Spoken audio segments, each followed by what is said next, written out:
नमस्कार, मैं हूं आशीष चित्रांशी और आप देख रहे हैं द न्यूज लॉन्चर। एक बड़ा सवाल, इस देश में मंदिरों के अलग-अलग ट्रस्ट हैं। चाहे वो वैष्णो देवी का श्राइन बोर्ड हो, चाहे अमरनाथ के लिए ट्रस्ट हो, चाहे काशी विश्वनाथ का ट्रस्ट हो और चाहे राम जन्मभूमि तीर्थ क्षेत्र का ट्रस्ट हो।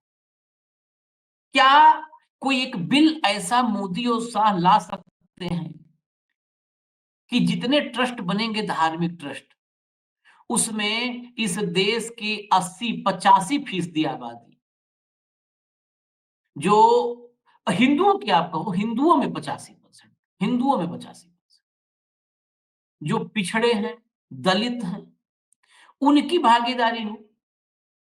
अगर 12 लोगों का ट्रस्ट बन रहा है राम मंदिर के लिए, राम मंदिर न्यास का ट्रस्ट है, तो उस 12 में 10 दलित और पिछड़े हों। काशी विश्वनाथ के ट्रस्ट में 80% दलित पिछड़े हों। Vaishno Devi shrine board, Amarnath board, सब में क्या 80% दलित पिछड़ों को भागीदारी दी जाएगी? नहीं दी जाएगी। मैं संजय सिंह का वो ऐतिहासिक भाषण आज ये है, मैं आम आदमी पार्टी और भारतीय जनता पार्टी का जो खासकर केजरीवाल का जो गठजोड़ है और जो संघीय पृष्ठभूमि है, उसको कई बार एक्सपोज किया। लेकिन संजय सिंह, निजी तौर पर संजय सिंह ने आज जो राज्यसभा में बोला है ना, ऐतिहासिक भाषण, कई ऐसे तथ्य उजागर किए हैं जिसके बाद जुबान खुलनी मुश्किल हो जाए। शाह की हो, मोदी की हो या भाजपाई कैंप का कोई भी, उसकी जुबान नहीं खुल पाए। आप मुसलमानों के हित में इतना सोच रहे हो, मुसलमान सब कुछ मुसलमानों को दे दोगे, भाई हिंदुओं को भी दे दो। मैं एक हिंदू के रूप में मांग करता हूं मोदी जी और अमित शाह से, दो 80% जितने धार्मिक ट्रस्ट हैं उनमें 80% लाइए कानून, लाइए। अगर आपकी ईमानदारी संदिग्ध, मतलब ईमानदारी पर कोई भी संदेह खत्म करना है तो ले आइए एक बिल। इस देश के हर धार्मिक ट्रस्ट में 80% दलितों और पिछड़ों के लिए रिजर्व कर दीजिए। जैसे वक्फ बोर्ड में आप महिलाओं को क्या-क्या गिना रहे हैं, महिलाओं के लिए, पसमानदा के लिए, मतलब आपको पिछड़े मुसलमानों की चिंता है, मुस्लिम महिलाओं की चिंता है, लेकिन हिंदू महिलाओं की चिंता नहीं है आपको, हिंदू दलितों की चिंता नहीं है आपको, हिंदू पिछड़ों की चिंता नहीं है आपको। करिए ना ट्रस्ट में, राम मंदिर ट्रस्ट में करिए कि पिछड़ों के लिए 50% सीटें आरक्षित रहेंगी, दलितों के लिए 30% सीटें आरक्षित रहेंगी, कुर्सियां आरक्षित रहेंगी, 80% दलित पिछड़े होंगे, उनमें से महिला कर दीजिए आप महिला की 33% पूरे में, जो पूरा न्यास बनेगा उसमें 33% या 4 पद महिलाओं के लिए, 4 चेयर महिलाओं के लिए होंगे। है हिम्मत? नहीं कर पाएंगे। यही संजय सिंह ने जो है सवाल कर दिया। इसके अलावा राम मंदिर ट्रस्ट में आप सुनिएगा, गौर से दर्शकों से ये बहुत महत्वपूर्ण बात संज्ञान में लाई है।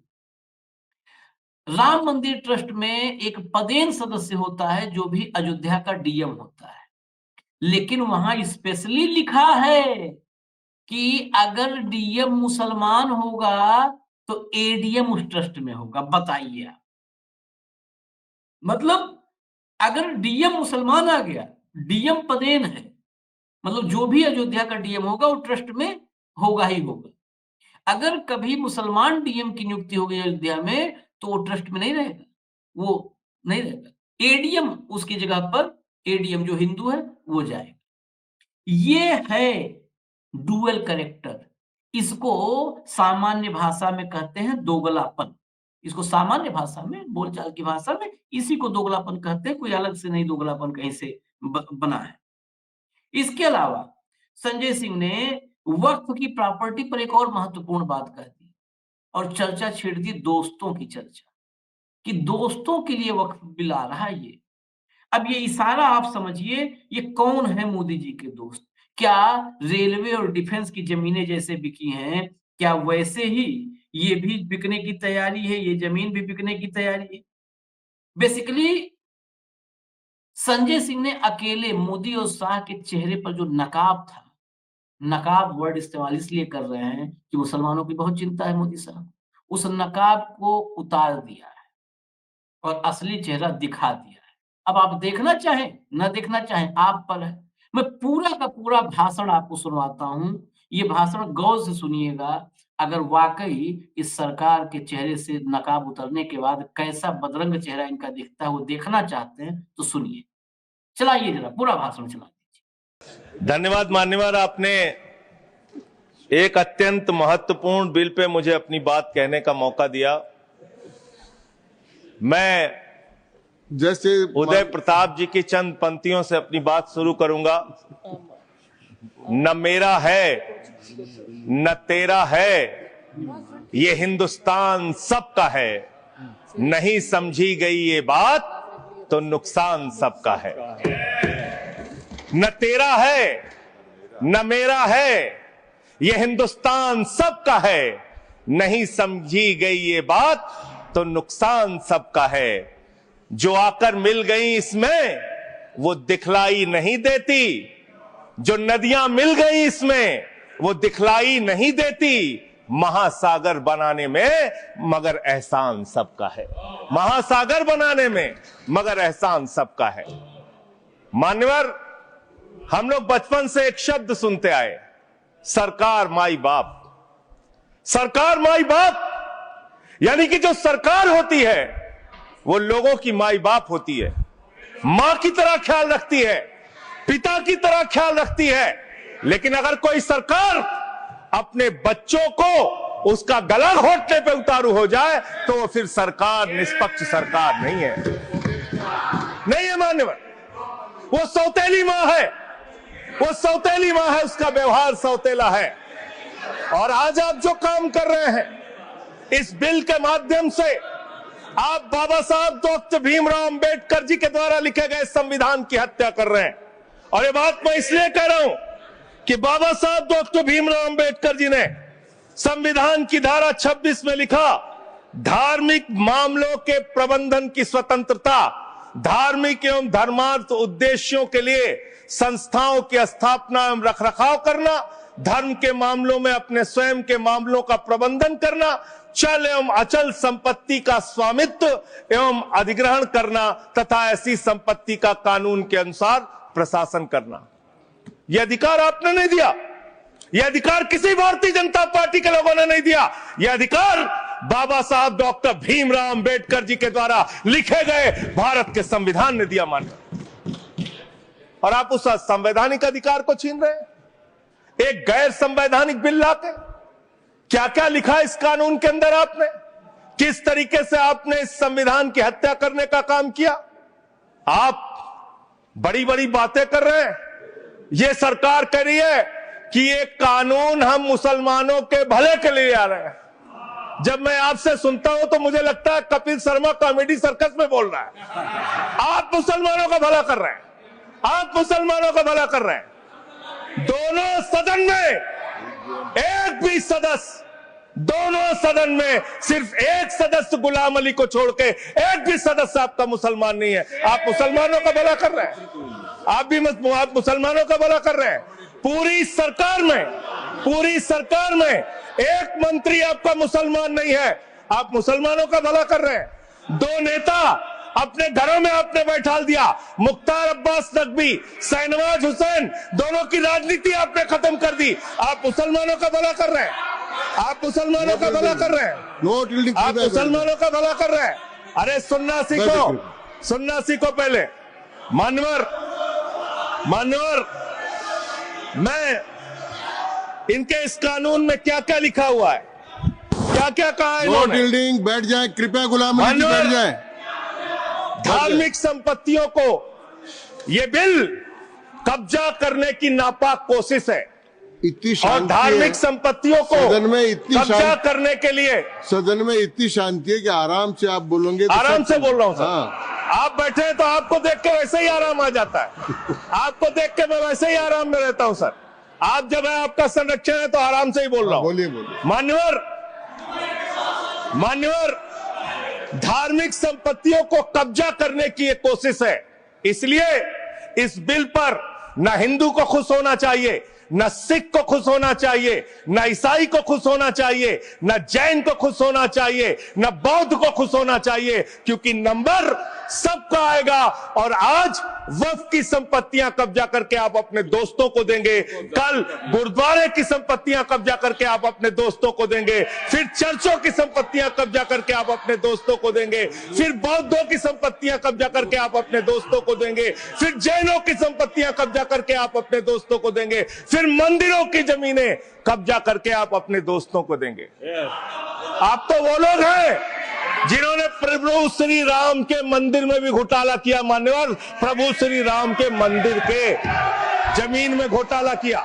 मैं कागज दूंगा सर, मैं कागज दूंगा। बंद कर दिया मैंने। ये लोग राम मंदिर में घोटाला करने वाले लोग हैं, राम मंदिर की जमीन का चंदा खाने वाले लोग हैं सर। ये लोग 2 करोड़ की जमीन 5 मिनट में 18 करोड़ में बेची सर इन लोगों ने। 16.5 करोड़ का घोटाला किया, 18.5 करोड़ में जमीन बेची। ये राम मंदिर में घोटाला करने वाले लोग हैं सर।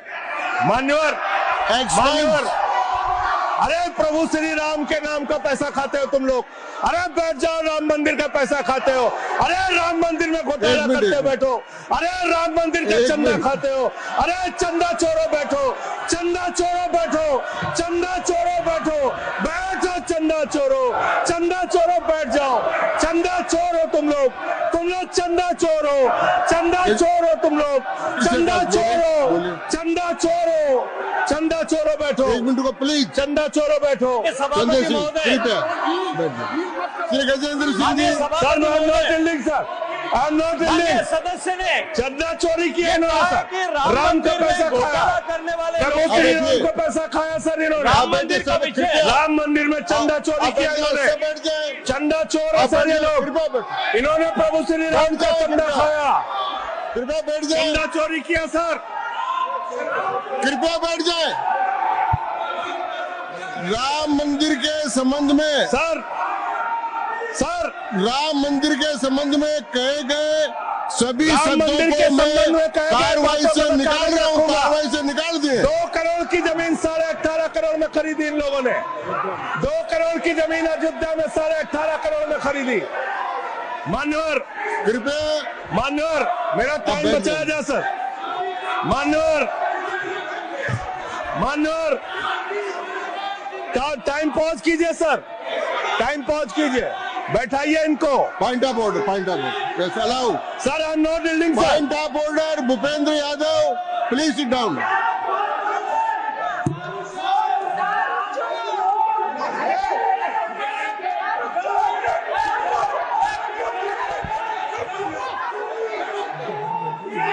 भाई पॉइंट ऑफ ऑर्डर मैंने दिया। आप जाइए स्थान पर, कृपया अपने स्थान पर जाएं। मैंने व्यवस्था का प्रश्न उठाने का मौका दिया भूपेंद्र जी यादव को। आप सब लोग अपने स्थान पर जाएं। कृपया अपने स्थान पर चले जाएं। कृपया अपने स्थान पर जाएं। कृपया बैठे। मैंने भूपेंद्र जी, कृपया बैठ जाए। कृपया श्री भूपेंद्र यादव सर। मैं पहले Bhupendra ji. Yes sir. Bhupendra Yadav sir. Madan ji Rathore, कृपया बैठ जाएं। सर ये कृपया, मैंने भूपेंद्र जी यादव को व्यवस्था का प्रश्न उठाने की अनुमति दी है, लेकिन मैं पहले बता दूं कि राम मंदिर के बारे में जो कुछ इनको कहा मैंने उसको एक्सपेंस कर दिया है, वो कार्रवाई का हिस्सा नहीं है। आप बोलिए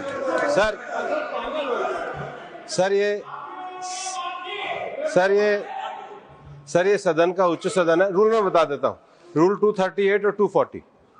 आप 238 और 240, 238 एंड 240, यू रीड इट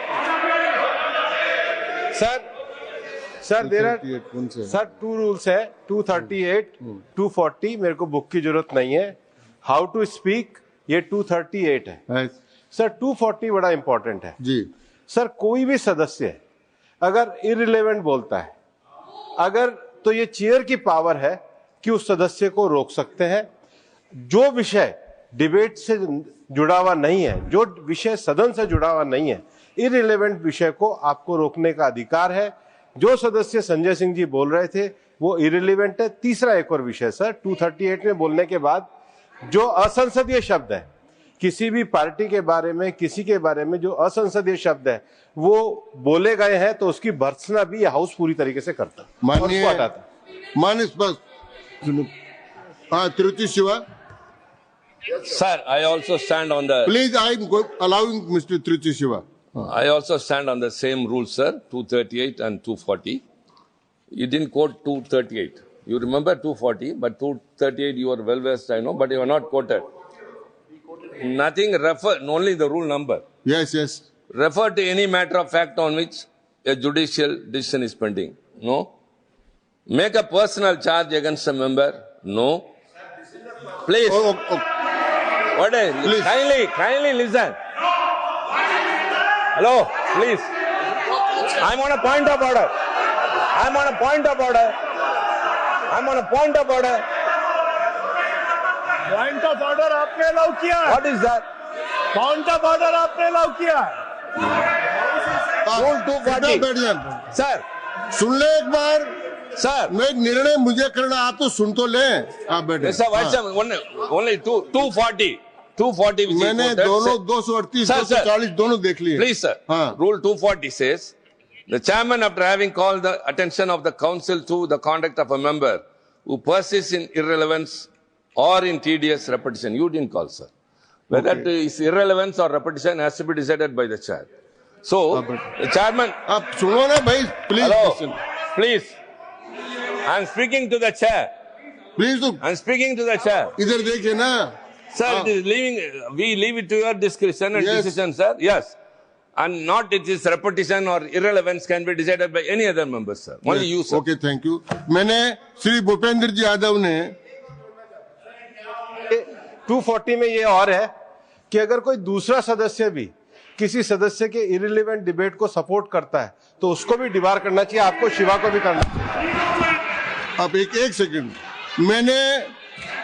मेरी व्यवस्था यह है कि 238, 240 के अंतर्गत मैंने ऑलरेडी जो असंसदीय सब थे वो और राम मंदिर के बारे में, क्योंकि ये विधेयक की परव्यू में नहीं आता है, इसलिए मैंने राम मंदिर के बारे में इनके लगाए गए इलेक्शन और असंसदीय शब्दों को कार्रवाई से निकाल दिया।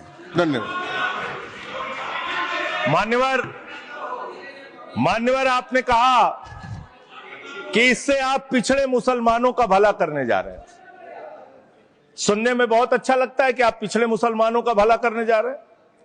आपने इसमें कहा कि आप महिलाओं का भला करने जा रहे हैं। सुनने में बहुत अच्छा लगता है कि आप महिलाओं का भला करने जा रहे हैं, लेकिन ये सरकार और यहां पे इस समय मंत्री जी नहीं है, मैं उनसे पूछना चाहता हूं, आप देश को और सदन को गलत जानकारी क्यों दे रहे हैं? मानवर, 2013 के वक्फ बिल में जो भारतीय जनता पार्टी की सहमति और सहयोग से पास हुआ, उसमें भी महिलाओं के लिए आरक्षण था। मना कर दीजिए कि नहीं था, मना करिए कि हम गलत बोल रहे हैं। मान्यवर, मंत्री जी ने कहा 1 करोड़ सुझाव आया। मैं आपसे पूछना चाहता हूं, कितने करोड़ ईमेल आए, कितने करोड़ पत्र आए, कितने करोड़ सुझाव आए? पूरे देश को जानकारी दीजिए, और मैं आपको दावे के साथ कह सकता हूं, जब पूरा सच सामने आएगा तो देश को पता चलेगा कितने लोग इस बिल के विरोध में थे, कितने लोग इस बिल के समर्थन में थे। मैं जेपीसी का सदस्य था मानवर, मैं कह रहा हूं आपसे लाइए। और आप पिछड़े मुसलमानों का भला करना चाहते हैं? मैं आपसे हाथ जोड़कर निवेदन करता हूं, विनती करता हूं, और हमारे जो मित्र उधर भी हैं, अगर आप मेरी बात से सहमत है तो समर्थन करना। समाज में छुआछूत को, बीमारी को मिटाने के लिए चलिए उठाते हैं कदम, और अगले सत्र में एक बिल लेके आइए। जितने भी हिंदुओं की कमेटियां हैं, ट्रस्ट है, बोर्ड है, उन सारे ट्रस्ट और कमेटियों में 80% आरक्षण दलित, आदिवासी और पिछड़े हिंदुओं को दीजिए। मैं समर्थन करूंगा आपका, माला पहनाऊंगा आपको। आप पिछड़ों का भला करने की बात करते हैं, आप दलितों का भला करने की बात करते हैं। आपकी मातृ संस्था आरएसएस 100 साल तक आपने एक भी दलित, पिछड़ा और आदिवासी, एक भी महिला को आज तक आरएसएस का प्रमुख नहीं बनाया। आप दलितों और पिछड़ों और आदिवासियों की आरएसएस के बारे में भला कई करने इनकी की बात बात को करते एक्सप्लेन कर हैं। दी। माननीय इस बिल में क्या लिखा है? आप जो भी बातें इस विधेयक के अलावा बोलेंगे उन सबको मैं एक्सप्लेन सर ये करूंगा। क्या उसमें सत्य नहीं है? क्या ये सच नहीं है? सर मेरा टाइम रोका जाए। और सर बिल के बारे में बात करते हैं। माननीय मंत्री जी ने कहा आज आप इस बिल को पास कर रहे हैं, आज आपका सीना चौड़ा हो रहा है, आपको लग रहा है एक धर्म के अधिकार को आप छीन रहे हैं। नहीं, कल को आप सभी धर्मों की धार्मिक संपत्तियां छीन के आप अपने दोस्तों का देने का काम करेंगे। मैं फिर इसको दोहरा रहा हूं और फिर इसको कह रहा हूं कि आप ये करेंगे, धार्मिक संपत्तियों के कब्जा करने का काम करेंगे। और किसी गलतफहमी में मत रहिए, आपको लोकसभा के चुनाव में मात्र 36% वोट मिला है।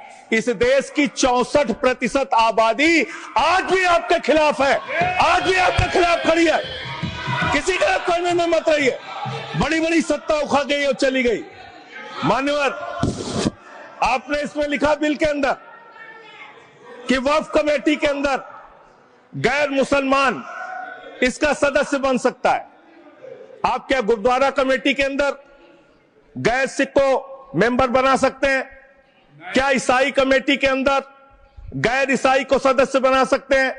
क्या बौद्धों की कमेटी के अंदर गैर बौद्ध को, क्या जैनों की कमेटी के अंदर गैर जैन को आप मेंबर बना सकते हैं? और इतना ही नहीं, क्या आप हिंदुओं के ट्रस्ट में, मंदिर के ट्रस्ट में आप क्या गैर हिंदू को मेंबर बना सकते हैं? नहीं बना सकते, नहीं बना सकते। आप एक झूठ फैला रहे हैं देश भर में, देश भर में झूठ फैला रहे हैं। आप कह रहे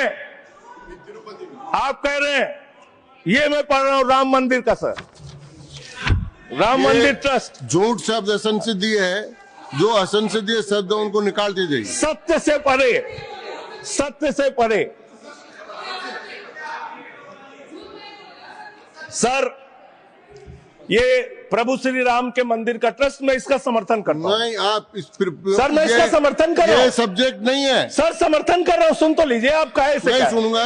डिस्ट्रिक्ट मजिस्ट्रेट प्रोसीडिंग में नहीं आएगा सर, मेरी बात तो बिल्कुल नहीं आएगा। सर मेरी बात सुन लीजिए। घनश्याम जी प्लीज, चेयरमैन साहब, district magistrate of Ayodhya will be ex officio trustee who will be A practicing Hindu. If the DM is not Hindu, then additional district magistrate will be an ex officio member of the trust. हम इसका समर्थन करते हैं sir. Hindu धर्म के trust में हिंदू को member होना चाहिए, आपने लिखा, हम इसका समर्थन करते हैं। लेकिन आप दूसरे धर्मों के ऊपर कह रहे हैं। कल को आप गुरुद्वारा कमेटियों में कहेंगे सिख नहीं, दूसरे धर्म के लोग इसमें आएंगे। कल को आप जैन कमेटियों में घुसड़ेंगे, बौद्धों की कमेटियों में घुसड़ेंगे। ये बात गलत है, ये पूरी तरीके से गलत है। और आज पूरे देश को आप बताइए, मान्यवर, पूरे देश को आप बताइए, 2009 में आपने अपना घोषणा पत्र जारी किया था, मैनिफेस्टो। ये मैनिफेस्टो आपका लेके आया हूं, ये तो आपका डॉक्यूमेंट है, मेरे घर नहीं बना। इस मैनिफेस्टो में लिखा है इन्होंने कि 2009 के मैनिफेस्टो में लिखा है कि वक्फ की जमीनों पर जो अवैध कब्जे हुए हैं, KR रहमान की कमेटी की रिपोर्ट के हिसाब से हम मुस्लिम धर्म गुरुओं के साथ बातचीत करके उसको खाली कराने का काम करेंगे। कितना दोहरा चरित्र है आपका।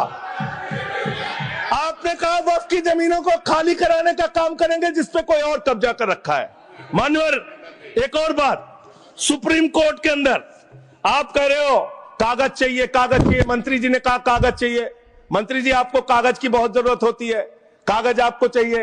आपकी सरकार ने 2020 में, ये पूरे देश को देखना चाहिए, पूरे देश को सर, 2020 में मैं JPC का मेंबर था, एक कागज वहां मिला मैं 2020 में सुप्रीम कोर्ट में। सर आप, मेरी बात नहीं आ रही सर मेरी बात नहीं आ रही।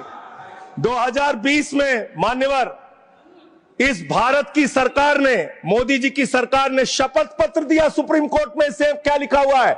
99% वक्फ की संपत्तियां डिजिटाइज हो चुकी हैं। मुख्तार अब्बास नकवी साहब आपके मंत्री थे, उनका बयान है 100% वक्फ की संपत्तियां डिजिटाइज हो चुकी हैं। तो जब आप सारी संपत्तियां डिजिटाइज कर चुके हैं, सब कुछ ऑनलाइन कर चुके हैं वामसी पोर्टल में, सारे कागजात जांच चुके हैं, तो क्या आप फसाद कराने के लिए फिर से कागज मांग रहे हैं? फसाद कराने के लिए आप फसाद कराने के लिए कागज मांग रहे हैं? आप फसाद कराने वाले हिंदू हैं, हम सौहार्द फैलाने वाले हिंदू हैं। यह बुनियादी फर्क है, यह बुनियादी फर्क है आप में। आप देश भर में फसाद, नफरत, लड़ाई, झगड़ा कराने का काम करते हैं। मान्यवर, मैं अंत में आप लोगों से सिर्फ एक ही बात कहना चाहता हूं कि आज सच्चर कमेटी की रिपोर्ट की बात कही गई और कहा गया 12,000 करोड़ की आमदनी हो सकती थी। एक सुझाव मैं पूरे सदन की तरफ से इस सरकार को देना चाहता हूं। 12,000 करोड़ की आमदनी की चिंता है वक्फ की, करोड़ों मुसलमानों की चिंता है आपको। एक अपने दोस्त को पकड़ के लाइए, नीरव मोदी को 20,000 करोड़ वसूलिए, 12,000 करोड़ वक्फ को दीजिए, 8,000 करोड़ अपने पास रखिए। 8,000 करोड़ का आपको मुनाफा होगा, 12,000 करोड़ वक्फ को दे दीजिए, करोड़ों मुसलमानों का भला हो जाएगा। मान्यवर, अंतिम बात कह के आपने कहा सच्चर कमेटी की रिपोर्ट से 12,000 करोड़ की आमदनी की बात कही गई है। अर्ध सत्य मत बोलिए, पूरा सत्य बोला कीजिए। सुविधाजनक सत्य मत बोलिए, पूरा सच बोला कीजिए। मंत्री जी, इसमें लिखा हुआ है सच्चर कमेटी की रिपोर्ट में कि भारत की सरकार ने, राज्यों की सरकार ने अलग अलग राज्यों में अलग अलग जगहों पे 365 वक्फ की संपत्तियां कब्जा कर रखी हैं। आप उसके बारे में नहीं बताते, आप अर्ध सत्य बोलते हैं। मैं तो जेपीसी का मेंबर रहा हूं, मुझे सब पता है। तो इसलिए मान्यवर, आप फैला रहे हैं झूठ, ट्रिब्यूनल के फैसले, बस खत्म सर, खत्म। असत्य, सत्य से परे मान्यवर, सत्य से परे। मान्यवर, ट्रिब्यूनल के लिए आप कह रहे हैं उसको अपील नहीं की जा सकती। हाई कोर्ट का फैसला ट्रिब्यूनल के फैसले के खिलाफ आया है, सुप्रीम कोर्ट का फैसला ट्रिब्यूनल के फैसले के खिलाफ आया है। आपने कहा 5 साल का प्रैक्टिसिंग मुस्लिम होना चाहिए। कैसे प्रैक्टिसिंग मुस्लिम तय करेंगे सर? आप क्या मुसलमानों के घर में सीसीटीवी का कैमरा लगाएंगे? कौन नमाज पढ़ रहा है, कौन नमाज नहीं पढ़ रहा है, कौन मुसलमान है, कौन मुसलमान नहीं है? आपने मान्यवर ऐसे प्रावधान इसमें रखे हैं जो बड़े अजीब हैं, जो अपने आप में ये बताते हैं कि आपकी मंशा सिर्फ देश में झगड़ा कराने की है, नफरत फैलाने की है, फसाद कराने की है। आपकी मंशा कहीं भी मुसलमानों का या किसी वर्ग का भला करने की नहीं है। बस एक अंतिम बात कह के अपनी बात समाप्त करूंगा। ये काम आपने देश के अंदर बहुत अच्छा शुरू कर दिया। आप एक काम करते हैं, देखो मुसलमानों को ठीक कर रहा हूं, दूसरी तरफ महंगाई बढ़ रही है, नुकसान हिंदुओं का। 94 लाख करोड़ रुपए शेयर बाजार में डूब रहा है, नुकसान हिंदुओं का। 11 लाख बच्चे स्कूलों से बाहर निकल गए, नुकसान हिंदुओं का। तो मुसलमानों को ठीक करने के नाम पर आप नुकसान देश के करोड़ों हिंदुओं का भी कर रहे हैं। इसलिए ये सब बातें करके देश में आप नफरत फैला के ये सब झगड़े फसाद के काम मत कीजिए। और अंत में आपसे एक ही बात कहना चाहता हूं, अभी भी वो मौका है, इस बिल को जो गैर संवैधानिक है, जो बाबा साहब के संविधान के खिलाफ है, इसको वापस लीजिए। धन्यवाद।